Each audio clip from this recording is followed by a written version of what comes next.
قل يا عبادي الذين أسرفوا على أنفسهم لا تقنطوا من رحمة الله إن الله يغفر الذنوب جميعا إنه هو الغفور الرحيم۔ اللہ تبارک و تعالی اپنے کلام عظیم میں ارشاد فرما رہا ہے، اے نبی مکرم صلی اللہ علیہ وسلم، آپ فرما دیجئے کہ اے میرے بندو، جنہوں نے اپنی جانوں پر زیادتی کر لی ہے، گناہ کر لیے ہیں، تم اپنی اللہ کی رحمت سے نا امید مت ہو۔ بے شک اللہ تعالیٰ سارے گناہوں کو بخشنے والا ہے، وہ رحم فرمانے والا اور گناہوں کی بخشش فرمانے والا ہے۔ اللہ تبارک و تعالیٰ اس مبارک آیت میں اپنے بندوں کو یہ امید دلا رہا ہے کہ اے میرے بندو، کسی حال میں بھی اللہ کی رحمت سے مایوس اور نا امید مت ہونا۔ فرمان باری تعالیٰ ہے وَلَا تَيْأَسُوا مِن رَّوْحِ اللَّهِ إِنَّهُ لَا يَيْأَسُ مِن رَّوْحِ اللَّهِ إِلَّا الْقَوْمُ الْكَافِرُونَ۔ خدا کی رحمت سے کبھی مایوس مت ہونا، خدا کی رحمت سے وہی مایوس اور نا امید ہوتے ہیں جو کافر ہیں۔ تو ایمان والا اپنے ایمان کی حفاظت رکھے، اور اگر بحیثیت بشریت کچھ گناہ اور خطا ہو بھی جائیں تو پھر ان کا احساس کرے، اللہ کے دربار میں اپنی ندامت و شرمندگی کا اظہار کرے، گناہوں کی معافی مانگے اور توبہ کرے۔ اللہ تبارک و تعالی گناہوں کو بخشنے والا ہے۔ چھوٹا استغفار چلتے پھرتے آدمی پڑھتا رہے، استغفر اللہ استغفر اللہ استغفر اللہ، اور اگر پورا استغفار یہ یاد ہو جائے تو اس طرح پڑھے استغفر اللہ ربی من کل ذنب واتوب الیہ، جس کا مطلب ہے میں اللہ تعالیٰ سے اپنے گناہوں کی معافی مانگتا ہوں، ہر گناہ سے معافی مانگتا ہوں، اور میں اسی کی طرف توبہ کرتا ہوں اور اس کی رحمت کی امید کرتا ہوں۔ تو جب بندہ یہ توبہ کرتا ہے تو اللہ تعالیٰ بڑا خوش ہوتا ہے اور خوش ہو کر اپنے بندے کے گناہ کو معاف فرما دیتا ہے۔ حضور نبی اکرم صلی اللہ علیہ وسلم ارشاد فرماتے ہیں کہ ایک شخص نے ایک مرتبہ گناہ کیا اور گناہ کر کے اپنے رب کے دربار میں کہنے لگا، اے پروردگار عالم، مجھ سے یہ گناہ ہو گیا اور تو گناہوں کو بخشنے والا ہے، رحم فرمانے والا ہے، میرے اس گناہ کو معاف کر دے۔ تو اللہ تعالیٰ نے اپنے فرشتوں سے فرمایا کہ اے فرشتوں، میرا یہ بندہ یہ جانتا ہے، اسے میری معرفت حاصل ہے، مجھے پہچانتا ہے کہ ہاں اس کا کوئی رب ہے جو گناہ کو معاف بھی کر سکتا ہے اور چاہے تو گناہ پر پکڑ بھی کر سکتا ہے، بس اس کی اس معرفت اور اس ایمان کی برکت سے میں نے اس کے گناہ کو معاف کر دیا۔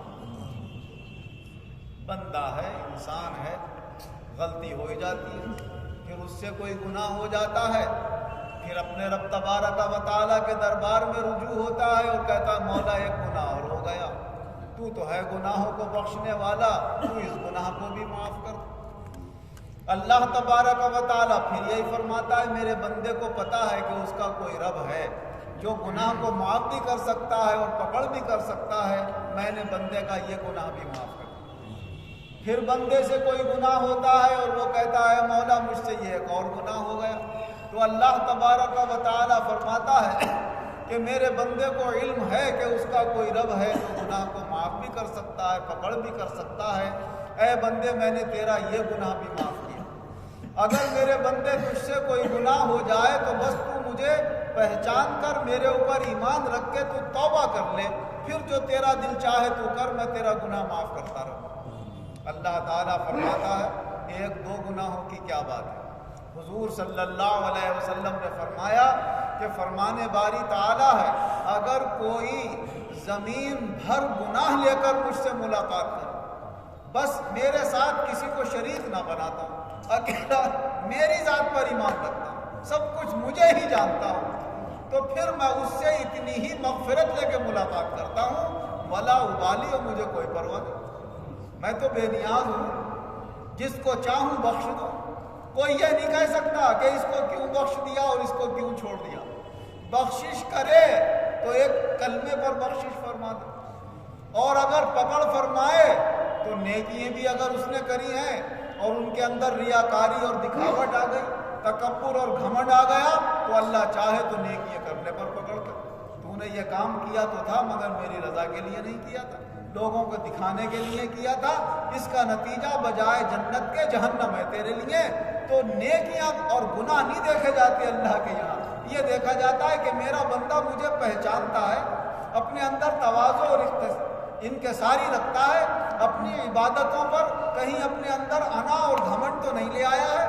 گناہ کر لیتا ہے تو پھر گناہوں سے بے فکر تو نہیں ہے، لاپرواہی اور غفلت تو نہیں برتتا، گناہ کا احساس کر کے مجھ سے توبہ کر لیتا ہے یا نہیں کرتا ہے۔ تو یہ سارے حالات اللہ کے سامنے ہیں بندوں کے، کسی کا کوئی حال چھپا ہوا نہیں ہے۔ جسے احساس ہو جائے اور توبہ کر لے، اللہ تعالیٰ اس کے گناہ کو معاف کر دیتا ہے، اور جسے احساس نہیں ہوتا، گناہ پہ گناہ کیے جا رہا ہے، توبہ کی توفیق نہیں ہو رہی ہے، تو ان لوگوں کا حال تو ایسا ہوتا ہے کہ آپ نے بھی بعض لوگوں سے سنا ہو، ارے صاحب پتہ نہیں کون سی غلطی ہو گئی، کس غلطی کی سزا مل رہی ہے، پتہ نہیں کس گناہ کی وجہ سے ہمارا کاروبار خراب ہو گیا، ہمارے گھر میں پریشانی آ گئی، انہیں پتہ ہی نہیں کون سا گناہ ہو گیا، دن رات بیچارے نیکی میں ہیں، کوئی گناہ ہوا تو اتفاق سے کوئی ایسا ہوا کہ پتہ بھی نہیں چلا، تو معلوم یہ ہوا کہ ایسے بندے بھی ہیں اللہ کے جو اپنے گناہوں کی طرف نظر ہی نہیں کرتے کہ دن رات وہ کون سے گناہ کر رہے ہیں۔ اگر شریعت مطہرہ کی روشنی میں دیکھا جائے تو نہ جانے ہمارے اندر کتنے قصور ملیں، تو قصور کرے مگر اعتراف رکھے کہ ہاں میں غلط ہوں۔ مثال کے طور پر داڑھی رکھنا سنت ہے اسلام، اب کوئی کتروا رہا ہے، کوئی منڈوا رہا ہے تو گناہ تو ہے، سنت مؤکدہ کا تارک اور لگاتار اس گناہ پر قائم ہے۔ اگر گناہ صغیرہ پر بھی آدمی اڑا رہتا ہے تو گناہ کبیرہ بن جاتا ہے، اور سنت مؤکدہ کو تو چھوڑنا گناہ کبیرہ ہے، گناہ کبیرہ پر اڑا ہوا ہے، اور اس کا چونکہ عادی ہو گیا، احساس ختم ہو گیا۔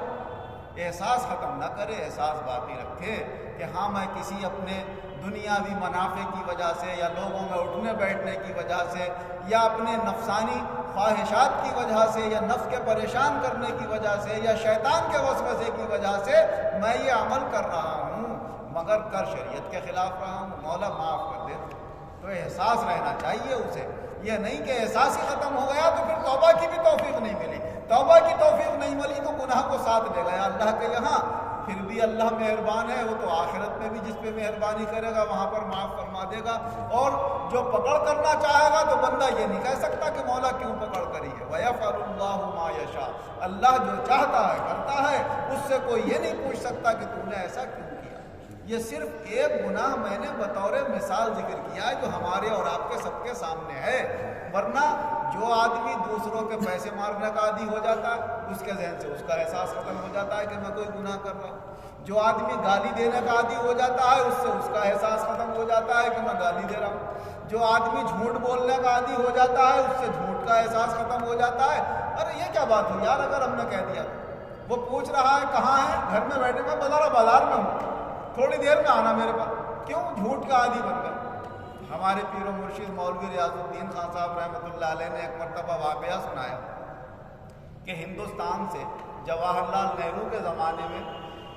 حج کا جو ہے حج کمیٹی سے لوگ گئے حج کو،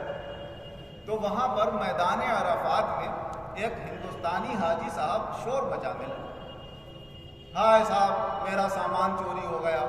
میرا تھیلا چوری ہو گیا، میرے تھیلے میں 4 جوڑی کپڑے تھے، 10,000 روپے تھے، اور یہ سامان تھا، اور تہبند تھا، اور یہ تھا، چادر تھی۔ اب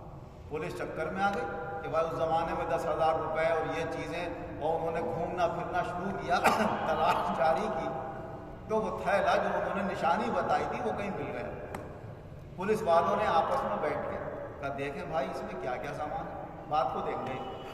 جب دیکھا تو اس میں 1 جوڑی کپڑے تھے، ایک تہبند تھا، ایک چادر تھی، پیسے ویسے کچھ بھی نہیں تھے، نہ 2-4 جوڑی کپڑے، اور لے جا کر ان صاحب کو کہا بھائی دیکھو تھیلے میں اپنا سامان چیک کر لو، سامان پورا ہے۔ انہوں نے دیکھا تو وہی سامان تھا اصلیت میں، تو ایک جوڑی کپڑے تھے، وہی تیمن تھا، وہ چادر تھی، ہاں صاحب سامان پورا ہے میرا، وہیں پکڑ لیا پولیس والوں نے۔ دکھاؤ کیا کیا جو تم نے شور مچایا تھا کہ 10,000 روپے بھی ہیں، 4-5 جوڑی کپڑے بھی ہیں، چادر بھی ہے، تیمن بھی ہے۔ ارے صاحب وہ تو میں نے یوں زیادہ بتایا تھا کہ آپ محنت کر کے کوشش کر کے ڈھونڈ لیں گے، میں اگر یہ کہتا کہ خالی ایک تیمن ہے، ایک جوڑی کپڑے ہے، تو آپ لوگ اسے تلاش نہیں کرتے، میں نے تو یہ بہانہ بنا۔ بولے بہانہ چلتا ہوا کہیں اور، ہمارے یہاں سچ بولا جاتا ہے،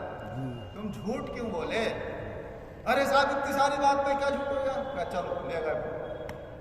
اس زمانے میں وہاں کا قانون یہ تھا کہ جو آدمی جھوٹ بولے اور وہ اعتراف کر لے کہ ہاں میں نے جھوٹ بولا ہے، یا گواہ مل جائے اس کے جھوٹ کے، تو اس کی زبان کاٹی جائے گی۔ اب عدالت سے ان کی زبان کاٹنے کا فیصلہ ہونے والا تھا۔ وہ خبر ملی جو امیر حج بن کر گئے تھے ہندوستان سے ان کو، تو انہوں نے یہاں رابطہ قائم کیا ہندوستان کے ساتھ، ہمارے ملک کے حاجی کی جھوٹ بولنے کی وجہ سے زبان کاٹی جائے گی، پورا ملک بدنام ہوگا،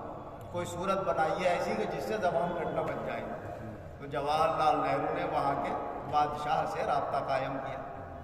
اور اس کو یہ سمجھایا کہ صاحب آپ کے یہاں جو قانون ہے کہ جھوٹ بولنے پہ زبان کاٹی جائے گی، بالکل ٹھیک ہے، آپ کے یہاں لوگ عادی نہیں ہیں، ڈرتے ہیں اس قانون کی وجہ سے، ہمارے یہاں کوئی ایسا قانون نہیں ہے۔ جھوٹ بولا، انہوں نے کہا کہ صاحب منہ سے نکل گیا، ہو گیا۔ لوگ یہاں پر 100 باتیں کہتے ہیں تو 50 باتیں جھوٹی ہوتی ہیں، 50 سچی ہوتی ہیں، 50 ادھر کی 50 ادھر کی، پرواہ نہیں کرتا جھوٹ بولنے میں۔ اچھا یہ ماحول ہے آپ کے یہاں کا؟ تھا ہمارے یہاں کا تو ماحول یہ ہے، نہ جانے کتنے دن بھر میں لوگ جھوٹ بول جاتے ہیں، پرواہ بھی نہیں کرتے۔ ارے بھائی تو بھائی تمہارے یہاں تو ایسا قانون پھر نہیں ہونا چاہیے، ورنہ تو سبھی کی زبان کٹی ہوئی ملے گی، نہ جانے کتنے جھوٹ بولیں گے دن بھر۔ تو بادشاہ نے جج کو یہ بات سمجھائی کہ صاحب یہ اس ملک کے ہیں جہاں پر ان کی عادت ہے، جیسے ہمارے یہاں قسم کھانے کی عادت ہے، تو ہمارے یہاں جو عادت میں قسم شامل ہو جائے گی اس کا کفارہ نہیں ہوتا ہے، ایسے ہی جو ان کے یہاں عادت میں داخل ہو گئی یہ چیز، اس کی سزا نہیں ہوگی، زبان نہیں کاٹی جائے گی، اور کوئی تنبیہ کر دو، سمجھا دو کہ بھائی دیکھو آئندہ خیال رکھنا، جھوٹ مت بولنا، جھوٹ بولنے سے بڑا نقصان ہوتا ہے۔ تو کیا ہے، جو لوگ جس برائی کے عادی ہو جائیں اس برائی کا احساس ختم ہو جاتا ہے، تو پھر ان کے لیے توبہ کی توفیق بھی ختم ہو جاتی ہے۔ علامہ اقبال فرماتے ہیں قوت فکر و عمل پہلے فنا ہوتی ہے۔ جب کسی قوم کی شوکت پہ زوال آتا ہے تو پہلے فکر ختم ہو جائے، احساس ختم ہو جائے آدمی کا کہ میں صحیح کر رہا ہوں یا غلط کر رہا ہوں، تب وہ اس کے لیے بہت بڑا نقصان دہ ہوتا ہے۔ تو ہم اپنی زندگی میں کوئی بھی گناہ کر رہے ہوں، اس گناہ کے چاہے عادی کیوں نہ ہو گئے ہوں، مگر ایک بار کم سے کم صبح کو اور ایک بار کم سے کم شام کو اللہ سے یہ توبہ کر لیں، اے اللہ عادت تو پڑی ہوئی ہے، تو ہی چھٹا دے اس کو، جب تک نہیں چھٹی ہے گناہ، ہم تجھ سے معافی مانگتے ہیں، اپنے رحمت سے معاف کر دے، اس کے کرم سے امید ہے کہ وہ معاف کر دے۔ اللہ تعالی ہم سب مسلمانوں سے اور اپنے سب بندے بندیوں سے بری عاداتیں چھڑائے، اور جو گناہ کی باتیں ہیں اللہ ان کا احساس ہمیں پیدا کر کے سچی توبہ کی توفیق عطا فرمائے، اور اپنے گناہوں کو چھوڑنے کی توفیق عطا فرمائے۔ آمین وآخر دعوانا الحمدللہ رب العالمین والعاقبۃ للمتقین والصلاة والسلام علی خیر خلقہ محمد وآلہ واصحابہ اجمعین۔ اے اللہ ہمارے گناہوں کو معاف فرما، آئندہ گناہوں سے بچنے کی توفیق عطا فرما، جو بیمار ہیں انہیں شفا عطا فرما، جو قرض دار ہیں انہیں قرضوں سے نجات عطا فرما، جو بے روزگار ہیں انہیں اچھے روزگار عطا فرما، جو برسر روزگار ہیں انہیں روزگار میں خیر و برکت اور ترقی عطا فرما، ہماری ایمانوں میں قوت پیدا فرما، اعمال خیر کی توفیق عطا فرما، اخلاق حسنہ کی دولت عطا فرما، ایمان و عزت کے ساتھ زندہ رکھ، ایمان و عزت کے ساتھ بآسانی خاتمہ فرما، ایمان و عزت کے ساتھ آخرت پہ ہمارا حشر فرما۔ آمین بجاہ النبی الکریم وصلی اللہ تعالی علی خیر خلقہ محمد وآلہ واصحابہ اجمعین۔